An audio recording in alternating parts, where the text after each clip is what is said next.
সালাম আলাইকুম। শুনেছি একই চেহারার মানুষ নাকি পৃথিবীতে 3 জন থাকে, তাহলে এই স্টেডিয়ামে এম এস ধোনির ডুপ্লিকেট কিভাবে 2 জন আসলো? সো এম এস ধোনির ডুপ্লিকেট এম এস ধোনি মনে করছিল যে ভাই আমি গ্যালারিতে কখন গিয়ে সেলফি তুলতেছি। সো আজকে রাজস্থান বনাম চেন্নাইয়ের ম্যাচে এমনই একটা অদ্ভুতেরই ঘটনা ঘটে গেছে।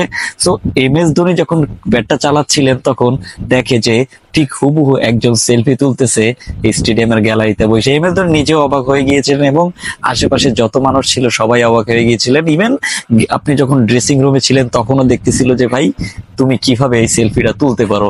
এমনটাই আজকে একটা অদ্ভুত ঘটনা ঘটে গেছে। যদিও আজকের ম্যাচের রেজাল্ট নিয়ে কোনো যেই জিতুক না কেন তারা সবাই ডিসকোয়ালিফাই হয়ে গেছে অলরেডি।